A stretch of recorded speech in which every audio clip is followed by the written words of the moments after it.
며칠 전 유튜브 영상을 시청하는 중에 동물의 왕국에 관련된 영상이 하나 올라왔는데요. 밀림의 왕 사자가 나이가 늙어 어금니 중에 하나가 빠지고 먹이 사냥을 못하면서 빼빼 마른 채 기진맥진하여 쓰러져 죽어가는 그 장면을 이렇게 보여주는 영상이었습니다. 제가 이 영상을 보면서 이런 생각이 들었습니다. 내가 만일 동물로 태어났다면 어떤 동물로 태어나는 것이 행복할까라는 생각을 해봤어요. 밀림의 왕 사자로 사는 것이 정말 행복할까라는 의구심이 들었어요. 자료에 의하면 그 사자의 평균 수명이 10년에서 14년이라고 해요. 그리고 이것도 야생에서 사는 밀림에서 살면 각종 질병과 그리고 먹잇감을 사냥하다가 상처가 나고 이런 경우는 제대로 아물지 못해서 빨리 죽는다 그래요. 그렇게 따지면 평균 수명 10년을 채우기가 어렵다는 거예요. 야생의 사자는 특히. 그런데 반대로 그 사자의 먹잇감인 영양의 경우는 평균 수명이 20년이 넘는다 그래요. 그리고 누의 경우는 30년이 넘는다 그래요. 그런데 제가 그 영상에 소개된 자료에 제가 보니까 누에 대한 관찰한 영상이 쫙 소개됐어요. 근데 누 떼들이 막 한꺼번에 몰려서 죽은 장면이 나와요. 왜 죽었느냐? 그런데 이 나레이터의 소개에 보면 누가 아프리카의 그 평원에서 전체에 한 해에 7,000마리가 죽는다 그래요. 죽는데 사자나 다른 맹수의 밥이 되어서 죽는 경우는 극히 적은 수고 7,000마리가 늙어서 죽거나 죽는데 상당수가 어떻게 죽냐면 그 풀을 찾아가지고 초원을 찾아서 누구떼가 이동을 하는데 그러려면 물을 통해서 그 접근하고 이동한다는 거예요. 그래서 강을 따라서 건너는데 강의 내리막을 내려왔다가 오르막에 오르고 하는 과정에서 내리막에 막 그 수만 마리가 넘죠. 그런 누구떼가 이동하다가 서로 빨리 가려고 밟고 또 짓밟고 그렇게 하면서 밟혀서 거기서 수없이 많은 막 아주 그 많은 누구떼들이 죽은 장면이 보여요. 그런데 그 나레이터의 역설이 있어요. 이렇게 죽어야 다른 동물들이 시체를 뜯어먹고 사는 동물들이 살 수 있는 길이 열린 역설이. 사랑하는 성도 여러분, 누가 사자의 밥이 되는 장면을 보면 불쌍하죠. 그런데 사실 알고 보면 사자나 맹수에 죽는 것보다 동료들에 밟혀서 죽는 게 많다라는 것이. 사람들이 하는 말이 있습니다. 세상을 살다 보면 가장 무서운 사람이 동물이 아니고 사람이다. 사랑하는 여러분, 여러분이 만약에 동물로 사신다면 어떤 동물로 살고 싶습니까?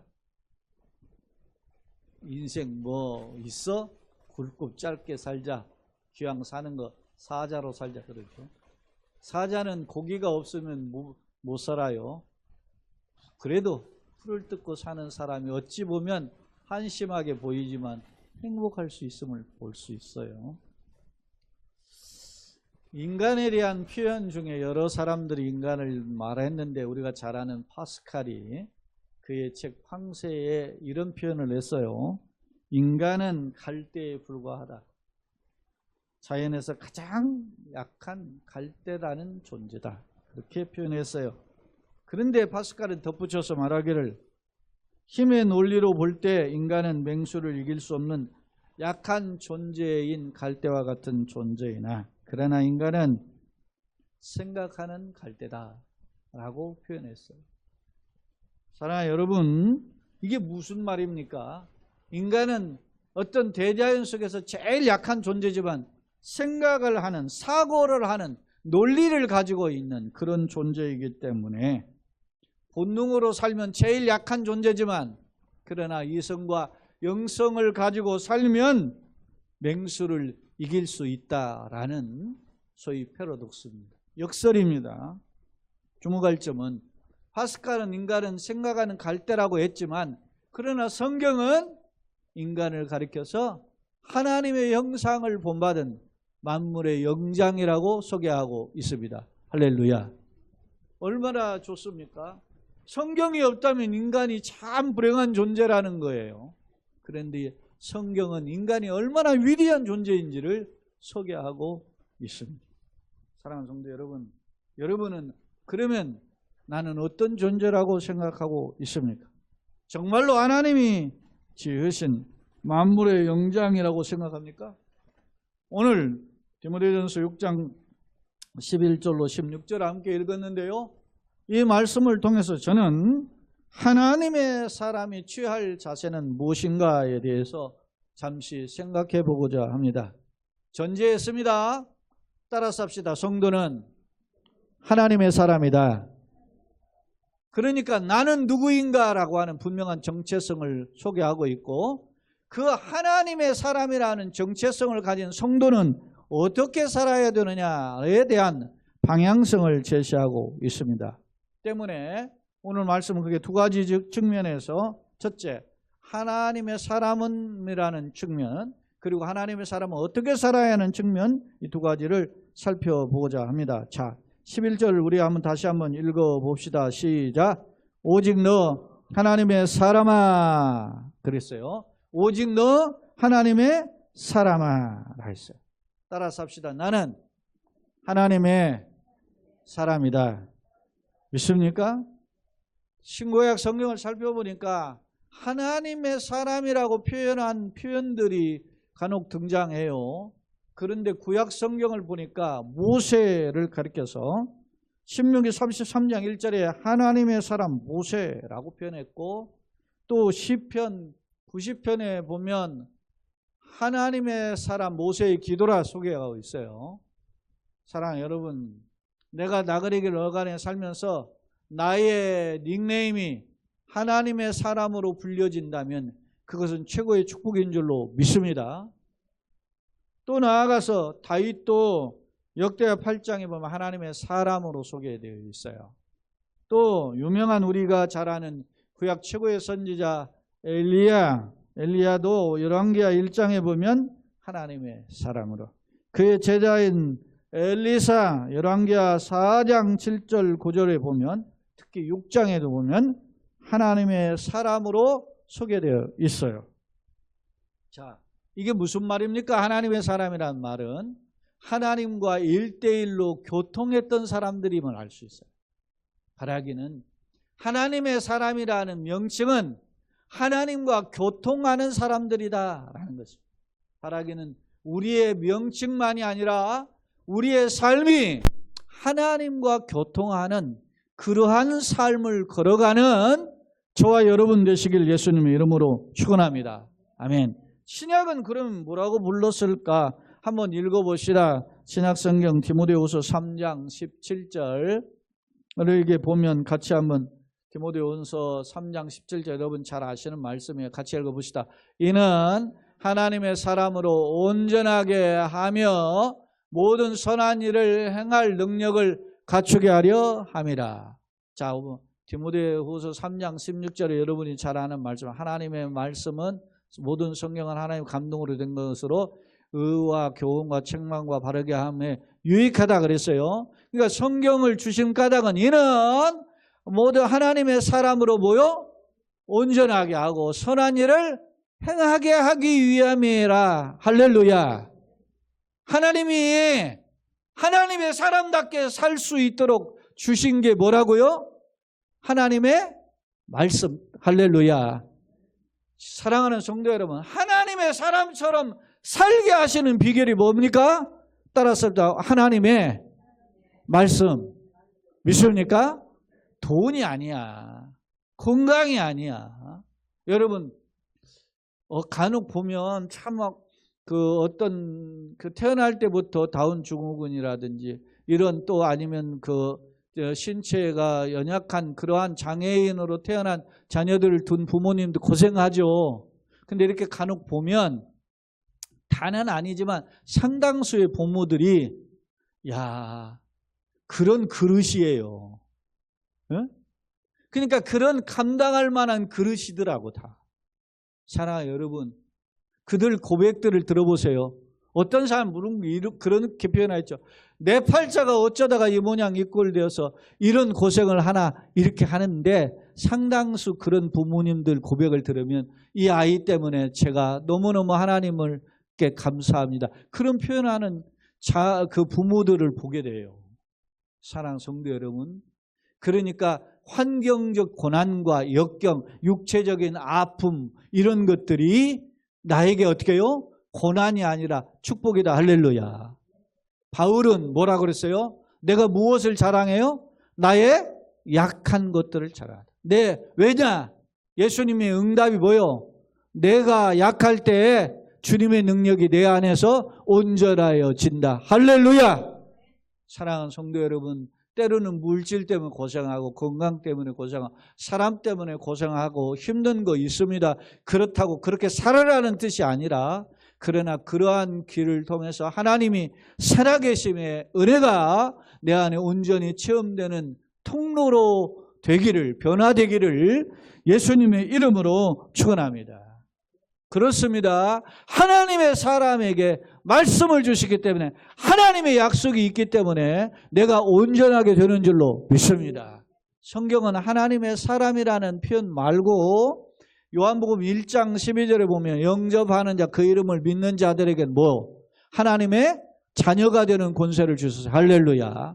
하나님의 자녀이기도 합니다. 또 베드로전서 2장 9절에 보면 우리는 왕같은 뭐라고 했어요? 제사장이에요. 택하신 족속이고 그의 소유된 백성이라. 할렐루야. 그렇습니다. 또 고린도후서 2장에 보면은 너희는 하나님의 보배로운 존재라. 할렐루야. 그렇습니다. 바울 사도는 우리를 가르쳐서 너희는 뭐라고 그래요? 그리스도의 향기라. 그리스도의 대사라. 믿습니까? 예수님은 마태복음 5장에서 성경 구절이 많아서 제가 다 일일이 소개 안 하는 겁니다. 5장에서 너희는 세상에 소금이요 너희는 세상의 빛이라. 할렐루야. 이렇게 말씀하고, 그러니 하나님의 사람은 이러한 하나님의 사람 명칭 외에도 위대한 명칭을 가진 존재임을 우리는 기억해야 되는 것입니다. 바라기는 하나님의 자녀로서, 하나님의 사람으로서의 정체성을 가진 나그네 인생이 되시기를 예수님의 이름으로 축원합니다. 할렐루야. 그렇습니다. 오늘 바울 사도는 누구에게?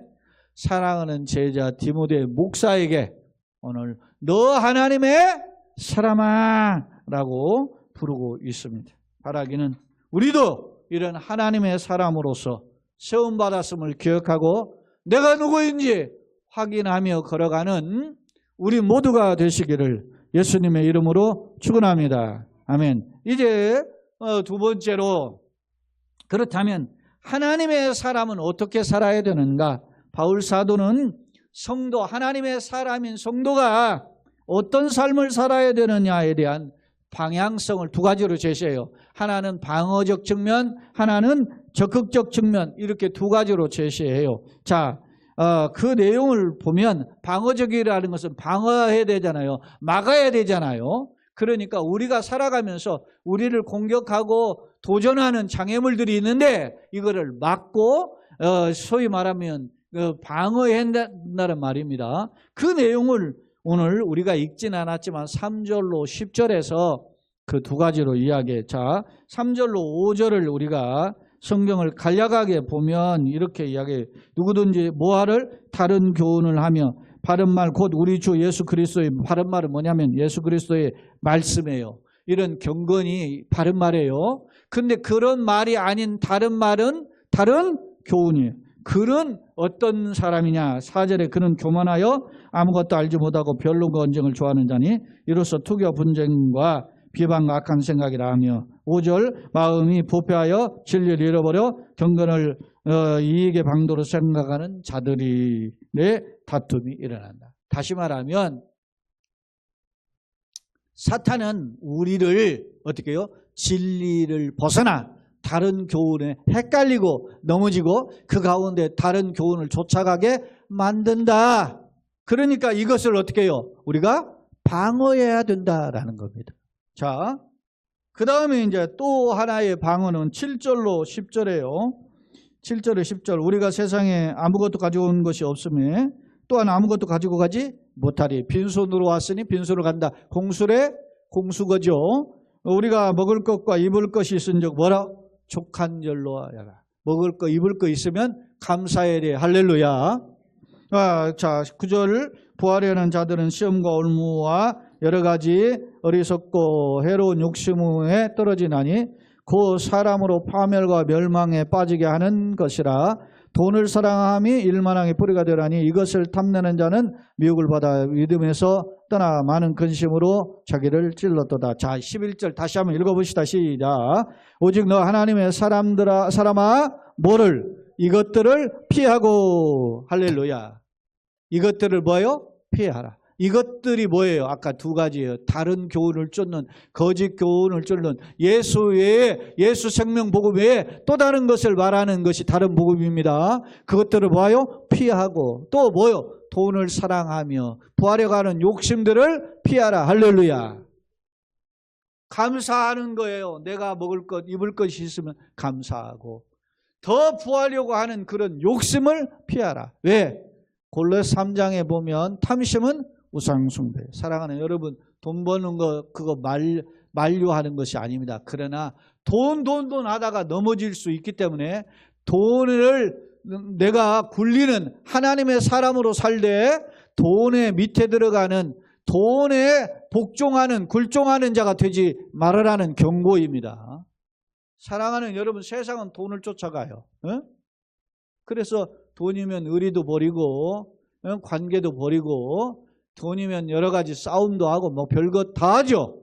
그러나 우리가 그런 돈의 노예가 되지 말라, 피하라 라고 오늘 본문은 강력하게 교훈하고 있습니다. 피하라 라고 하는 말씀은 오늘 우리가 어떻게 살아가야 되는지에 대한 교훈임을 알 수 있어요.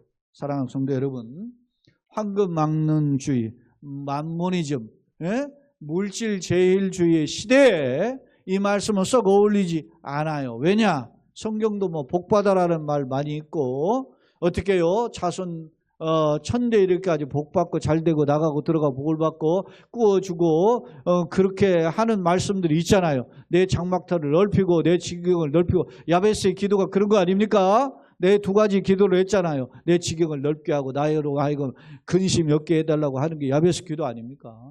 그런 것에 익숙한데 오늘 본문은 우리에게 경고합니다.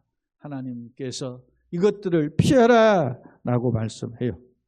자, 그러면 이제 하나님의 사람으로서 어떻게 살아야 되는 것은 악도 방어적인 측면이 있다면 적극적인 측면도 있다고 그랬죠. 11절 다시 한번 읽어봅시다. 시작.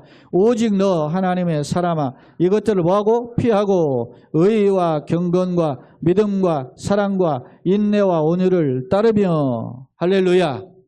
따르라. 이것들을 따라요. 6가지를 따르라. 이 6가지는 의는 저스티스, 이게 예수님께 속한 거잖아요. 공의죠. 경건은 뭐요? 하나님을 쫓아가는 그 삶에 경건된 삶, 성품을 닮아가는 거. 믿음은 신앙의 핵심이죠. 사랑은 주님을 사랑을 실천하는 거죠. 그리고 인내는 뭡니까? 도전과 장애물에 견디는 겁니다. 온유는 이러한 역경 속에서도 분노하지 않고 절망하지 않는 온유함을 가리켜요. 이건 무엇을 의미합니까? 6가지는 덕목은 따라서 예수님을 닮는 삶이다. 할렐루야. 예수님을 닮아가고자 하는 고민들이에요. 자, 여러분. 그런데 이 예수님을 닮아가는 삶은 갈라디아 5장에 보니까, 갈라디아서 5장에 보면 성령의 9가지 열매로 나타나요. 그러니까 은혜가 부어지는 사람들의 특징이에요. 내가 은혜를 받았는데 나는 항상 열받아가지고 화를 내면서 산다. 그건 건강한 모습이 아닌 거죠. 때로는 욱할 수 있지만 그러나 그것을 다시 한번 돌아보아 하나님 앞에 자성하는 성찰의 모습이 필요하다는 거죠. 누군가를 보면 사랑을 나누고자 하는 그런 마인드가 필요한 게 누구의 주시는 마음이에요? 성령님이 나에게 주시는 마인드입니다. 그래서 우리가 이러한 마음을 어떻게 품을 수 있는가? 따라서 합시다. 예수님을 본받을 때. 전에도 소개했죠. 토마스 아켄피스라고 하는 이분은 중세시대에 참 믿음의 선배 아닙니까? 수도원에 들어가서 약 73년, 그 당시 수도원이 어거스틴 수도원이었는데 수도원에 들어가서 19살에 들어가서 73년을 살다가 세상을 떠난 분이 이게 토마스 아켄피스인데, 그분이 항상 평생 이 73년의 그 수도원의 생활 속에서 고민했던 것이 뭐냐면 예수님을 본받기를 원했다. 그래서 그분이 죽고 난 다음에 그분의 그 어록이나 교훈들 이걸 모아가지고 이제 책을 출간한 책이 그리스도를 본받아라고 하는 유명한 책이에요. 이게. 근데 원래 이 책의 제목이 그리스도의 모방, 그렇게 우리가 제목을 달았잖아요. Imitation of Christ라고 하는 제목으로 출간되었었다는. 어떻게 하면 내가 예수님을 닮고자 했는가? 이 토마스 아켄피스가 고민했다는 거예요. 사랑하는 성도 여러분, 우리가 이 땅에서 악은에게 어간에 여러 가지 모난 게 많죠. 성격적으로 또 아니면 내가 삶의 걸어온 과정 속에서 모난 부분이 많이 있어요. 그런데 예수님을 닮기 위해 노력하는 거예요. 여기에 따르라고 하는 것은 추구하다, 그런 뜻이에요. 킹제임스 성경에 보니까 follow after라고 하는 단어로 번역되어 있어요. 그러니까 그것을 계속해서 뒤쫓아간다, 추구한다, 그런 의미를 가지고 있어요. 그러니까 한 번으로 끝나는 게 아니라 반복된 삶을 강조하고 있어요. 사랑하는 여러분, 우리가 첫 술에 배부를 수 없듯이 의와 경건, 믿음, 사랑, 인내, 온유를 따라가는 건 결코 쉽지 않습니다. 그러나 그것을 고민하며 따라가는, 추구하는 저와 여러분의 삶이 되기를 예수님의 이름으로 축원합니다. 동시에 여기에 보면 여기에 피하고 온유를 따르며라고 표현하고 있지만 12절에 한번 읽어봅시다. 시작. 믿음의 선한 싸움을 뭐라고? 싸우라. 그리고 뭐예요? 영생을 취하라. 그랬어요. 여기에는 적극적인 표현이 또 두 단어가 나와요. 선한 싸움을 싸우라. 영생을 취하라. 싸우라고 하는 것은 시합하다라는 원어적인 의미에 보면 운동선수가 시합에서 막 싸우잖아요. 그게 왜 그래요? 이기기 위한 싸움이라는 거예요. 우리가 이 세상 나그네길 안에 영적 전쟁에 한바탕 싸움에 노출되어 있어요. 그러니까 우리가 어떻게 해야 돼요? 싸워서 이겨야 되는 거죠. 싸워서 이기는 그런 그 도전적인 의식, 적극적이고 공격적인 의식이 있어야 되는데 이건 뭐와 싸우는 겁니까? 죄악과 싸우는 것입니다. 우리를 넘어뜨리는 사탄과의 싸움입니다. 바울 사도는 에베소서 6장에서 우리가 어떻게 했어요? 하나님의 전신갑주를 입으라 그랬어요. 전신갑주가 6가지가 있었으면 우리는 알 수 있잖아요. 그러니까 우리가 영적 전쟁터에서 나와 있음을 기억하고 선한 싸움을 싸우는 자가 되어야 된다. 여러분 앞서 360장 찬송했잖아요. 행군 나팔 소리로 선한 싸움을 싸우기를 찬송한 것처럼 그런 선한 싸움을 싸워가는 저와 여러분 되시길 예수님으로 축원합니다. 동시에 뭐라고 그랬습니까? 영생을 뭐라고? 취하라. 취하다라고 하는 take hold라고 하는 영어 성경에 보면, 그러니까 내 손으로 감아 쥐는 거예요. 놓지 말라는 겁니다. 그러니까 꽉 붙잡고 결코 놓지 않는 그러한 태도를 이야기하는 거예요. 사실 여러분, 우리가 무언가를 붙잡는 것은 내가 붙잡는 게 아니라 신앙생활을 보면 내가 붙잡은 듯 보니까 돌이켜보면 인생길을 되돌아보면 주님이 나를 붙잡아 주심을 확인하는 신앙이란 예수님이 나를 붙잡으심을 확인하는 것이 믿음이에요. 사랑하는 성도 여러분, 지금까지도 선한 싸움을 싸우시고 영생을 취하는 걸음을 싸웠지만, 그러나 지금 걸어갈 길에도 주님 손에 붙들려서 걸어가는 복된 길이 되기를 예수님의 이름으로 축원합니다. 주목할 점은 무엇을 취하라고 하고 있어요? 영생을 취하라. 그러니까 뭘 붙잡으라는 거예요? 영원한 삶, eternal life. 영원히 사는 삶에 대한 방향성을 붙잡고 나아갈 것을 권고하고 있는 거예요. 우리의 소망은 영원한 생명이 있다. 할렐루야. 그것을 붙잡을 것을 이야기해요. 그렇습니다. 성도의 가장 최고의 축복은 영생을 내가 소유한 것입니다. 예수를 믿고 우리가 아까 신분이 달라진 것이 무엇 때문에 가능합니까? 영생, 하나님의 사람이 된 것은 영생을 취했기 때문에 그래요. 자, 보세요. 13, 14절을 보세요. 뭐라고 하는지. 만물을 설계하신 하나님 앞과 그리고 본디오 빌라도를 향하여 뭘 증언했어요? 선한 증언. 선한 증언이 뭘까요? 영생이에요. 영생. 영생을 증언하신 그리스도 예수 앞에서 내가 너를 어떻게 해요? 명령하노니. 뭘 명령하노니? 같이 14절 시작. 우리 주 예수 그리스도께서 나타나실 때까지 흠도 없고 책망할 것도 없이 이 명령을 지키라. 이 명령이 뭐예요? 영생을 취하는 삶. 할렐루야. 내게 예수 그리스도의 생명이 있다. 믿습니까? 이것 천하를 얻어도 생명을 잃으면 그는 잃은 사람입니다. 우리가 가난해도 예수 생명이 있으면 그는 부자입니다. 우리가 어떤 사람인지 예수의 흔적을 가지고 살 수 있어야 됨을 오늘 성경은 강력하게 교훈하고 있어요. 동시에 이것은 해야 되고 안 해도 되고 하는 그런 선택권이 아니라 명령임을 우리에게 보여주셨죠. 이 명령을 지키라. 그렇게 했단 말입니다. 자, 마지막 이제 15, 16절 한번 읽고 마치겠습니다.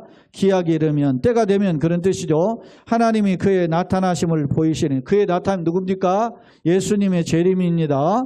보이시니 하나님은 누구? 복되시고 유일하신 주권자시고 만왕의 왕이시고 만주의 주시고 오직 그에게만 죽지 아니함이 있고 가까이 가지 못할 빛에 거하시고 어떤 사람도 보지 못하였고 또 볼 수도 없는 이시니 그에게 존귀와 영원한 권능을 돌릴지어다. 이게 송영이죠. 주님을 찬양하며 산다. 자, 이 아버지 하나님의 영광이 그대로 어떻게 해요? 복사판이 누구예요? 예수님. 할렐루야. 그 아버지의 영광을 누굴 통해서 깨닫는 거예요? 예수님을 통해서. 누굴 통해서, 누구의 말씀을 통해서? 예수님의 약속을 통해서. 할렐루야. 그래서 우리가 예수님의 이 땅에 사신 삶, 그리고 예수님이 이 땅에서 가르치신 말씀, 그리고 예수님 보여주신 모범을 쫓아 사는 겁니다. 성도가 어떻게 살아야 되는지 방향성이 우리에게 분명히 나타났어요. 바라기는 살아계신 하나님, 전능하신 하나님, 유일하신 하나님, 영원하신 하나님, 만왕의 왕, 만주의 주 되신 그 하나님이 주신 약속을 우리가 오늘도 붙잡고 담대히 살아가는 진정한 승리자들이 다 되시기를 예수님의 이름으로 축원합니다. 할렐루야. 자, 말씀을 정리하겠습니다. 사랑하는 성도 여러분, 여러분은 하나님의 사람이심을 확신합니까? 그러면 어떻게 살기를 소망하십니까? 우리는 과연 이 땅의 나그네 길을 어간을 그냥 힘들게 살아가는 게 아니라 하나님의 사람으로 누리면서 승리하면서 정말 자존감 있게 살아야 되잖아요. 어떻게 살아야 될까? 오늘 예수님을 교훈을 통해 바울 사도가 예수님의 약속을 통해서 우리에게 명령하고 있죠. 어떻게 살아야 될까? 기원전 3세기에 유명한 카르타고의 명장 하니발이 있죠. 이 북아프리카의 지중해 연안을 통해서 노마까지 쳐들어가가지고 노마를 멸망시키기 직전까지 몰아갔던 그 위대한 장군이 하니발이에요. 근데 그 노마를 순간 함락을 시키지를 못했어요. 노마성을 막 빼앗고 쳐들어가긴 했는데 멸망을 못 시켰어요. 그러다가 이제 노마의 재정립하고 한 그 소위 스키피오에 의해서 전쟁하다가 결국 패배하고 결국 도망을 가게 되는데 그 도망을 가다가 그 사실은 엄밀히 말하면 처음 패배한 게 아니에요. 이 스키피오가 어떤 작전을 하냐면 하니발이 어떻게 해요? 자기 모든 군사를 빼내고 쳐들어왔잖아요. 그러니까 카르타고는 비어 있을 거라는 거예요. 그래서 예상대로 그 본거지를 기습해가지고 막 항복시켜 버린 거예요. 본거지가 무너지니까 하니발이 되돌아가려면 돌아갈 것이 없잖아요. 그러다가 이제 망명 떠돌이 생활을 하는 거예요. 우리가 성경에서 나오지만은 그 헬라 제국이 알렉산더가 망하고 사분했을 때 그 다니엘서 10장 12장 보면 남방하고 북방이 싸우잖아요. 그 중에 등장하는 북방 왕 중에 왕들의 이름이 등장하는 그 중에 성경은 이름이 없어요. 근데 그 역사를 보면 거기에 등장하는 게 안티오쿠스 1세, 2세, 3세, 4세가 등장하거든요. 가장 잔인한 자가 안티오쿠스 4세인데 그의 아버지가 안티오쿠스 3세예요. 이 하니발이 이 안티오쿠스 3세한테 피신해서 군사 고문 역할을 하지만 전쟁을 이기지 못해요. 도마를. 잘 알지만 역사 속에서 안티오쿠스 3세가 이 로마 군대를 이기지 못하거든요. 그러니까 또 어디로 망명하냐면 비두니아로. 아시아 옆 동네가 비두니아잖아요. 갈라디아 지방 옆쪽이 비두니아예요. 그 비두니아로 망명했는데 거기서 전쟁이 이겨요. 근데 비두니아 왕이 배신을 때려가지고 이제는 어디든지 도망갈 수가 없어. 그래서 하니발이 결국 어디에요? 노마도 갈 수 없고 아시아도 갈 수 없고 고향인 카르타고도 갈 수 없어. 그래서 어떻게 해요? 자살을. 희망이 없으니까. 사랑해요. 제가 왜 하니발 이야기를 한 줄 아십니까? 오늘 현대를 살아가는 성도들이 어렵다는 거예요. 그만큼. 믿을 놈이 없어요. 돈을 벌어야 되는데 돈이 제대로 벌리지 않아요. 살 길이 막막해. 힘들다 말입니다. 그래서 이런 명절 때 같은 건 내가 돈이라도 돈다발이라도 쥐고 있으면 고향 방문이 말이죠. 발걸음이 가벼워요. 그런데 그렇지 못하면 사람이 계산을 하게 되는 거예요. 내가 목사로 살아보고 내가 다 모든 걸 내는 거 하나님만 바라보고 살지만 결코 간단치 않아요. 명절 돼도 목사도 똑같은 고민을 해요. 어떤 선물을 보낼까? 누가 어떤 인사를 할까? 그러나 철저하게 그분의 입장도 생각하지만 내 형편에 맞게 선물을 해요. 왜? 그게 나의 철학이에요. 상대방이 나를 그 선물을 받고 욕할 수도 있겠지만 나는 내 삶에 최선을 다했기 때문에 이러한 정체성을 갖기가 쉽지가 않아요. 사랑하는 여러분. 그런데 목사도 그런데 여러분은 오죽하겠습니까? 사랑하는 여러분. 오늘 여러분이 왜 예배당에 올라왔습니까? 왜 영상으로 참여했습니까? 내가 누구인가를 다시 한번 되돌아보는 그런 계기가 되길 예수님의 이름으로 축원합니다. 그리고 하나님의 사람이라면 어떻게 살 것인가의 방향성을 가지고 살기를 소원하는, 결단하는, 그래서 하나님을 기쁘시게 세상 속에는 복의 통로로 살아가는 진정한 영웅들이 되시기를 예수님의 이름으로 축원합니다. 아인슈타인의 표현을 제가 예전에도 한번 소개했어요. 아인슈타인은 성공한 사람이 아니라 가치 있는 사람이 되려고 힘써라. 그렇게 주문했다고요. 사랑하는 여러분, 세상은 성공한 사람이 되기를 꿈꾸고 그런 사람을 향해 박수를 쳐요. 그러나 성경은 하나님의 사람으로서 예수님을 닮는 사람으로 살아가라고 권하고 있어요. 바라기는 저와 여러분이 그런 복된 길을 걸어가면 진정한 승리자, 진정한 영웅, 하나님이 기뻐하시는 믿음의 사람들이 되시기를 예수님의 이름으로 축원합니다. 아멘. 좋으신 하나님